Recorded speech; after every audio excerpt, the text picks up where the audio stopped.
What's good, people? Welcome back to my channel. Today I'm going to show you guys how to set up a quick animation, and later on maybe you guys can do something with it. So it's just the basics so that you guys can know how to start it up, set up a simple animation, and start animating later on. So it's just the basics, but let's try and do it within 5 minutes, I hope.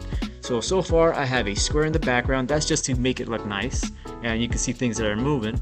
I created an empty game object called animation holder, which is going to go ahead and hold the animation that's moving, and I'll talk about why it's important to have it there in a bit. Now I'm going to go ahead and create a sprite, let's say a circle. Alright, now that I have that set up, I'm going to go ahead and click on it. Now at the far right, you're going to add a component, and you're going to look up the animator. And this is basically a little state machine if you guys are going to use it later on to put some information into it.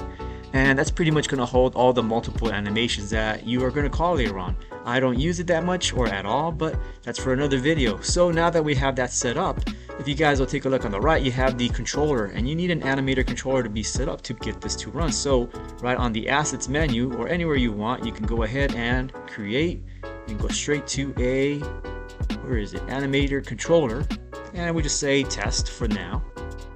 Alright, I'll go back to the circle game object, scroll up, and there we go. I'm going to just put this right in there and plop it in.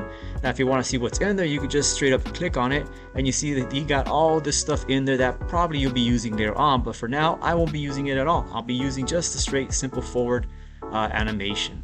So I'll go back, let's see, I gotta go back to the main, the game scene, there we go. Alright, click on the circle. Now that we have that set up, I want to be able to start setting up some animation. So I'm going to go to the window. While it's clicked on, I'm going to go to animation, click on animation, and you're going to get a window that's popped up onto this.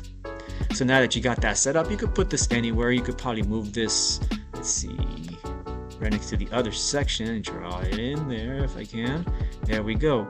So now that you have that set up, you can go ahead and hit the create button. It's going to prompt you where you want to save it. For now, I put it here. Now I'm going to go ahead and add a property. Now before I add a property, I'll show you real quickly that this little white line is where it's going to be starting off, and as it moves to the right, it'll be doing some sort of movements or whatever you want to make it. So I'll go ahead and hit the add property, and I only have these for now, which is okay. Later on you have more choices, but I'll click on it. And then I'm going to just use, I guess, position. I'll click on the plus sign, and now I have access to it in the X, Y, and Z directions. Now right now I have it as marked as white, so I gotta give it some color, or otherwise I won't know what the heck is going on. So here we go, I got it red. So now, as you guys can see, you got all these little pips right here, and you can modify them. Right now it's going to be 0, 0. I'll set this or reset this position to 0, 0 on the transform. And now I'm going to start making changes. So let's say at point 10, as I draw this little line, I'm going to make some movements. Now let's say I'm going to move it to the right a little bit. You guys can see it's going to move in that direction. Okay. Now I'm going to move it a little bit further up to the 20. And I'm going to move, let's say, the Y direction. And I'm going to say it's going to go up now. Alright. Now I'm going to go ahead and grab the little animator slider, take it all the way to the left, and then hit the play button, and let's see what happens. It just starts looping over and over. So now I have set up something very basic to run. Alright, now let's go ahead and go back to the game scene. I'm going to stop this. The animation is not complete. I'm going to go ahead and see if I could get this to work and see what happens if I hit the play button. As soon as it starts, it should start animating non-stop. Alright, it worked. Now let's go and see why we need the animator controller. So I'll hit the play button to turn it off. Now let's see what happens. If I'm going to move around this circle to another direction, let's say we put it over here, and I hit the play button and let it run. Let's see what happens.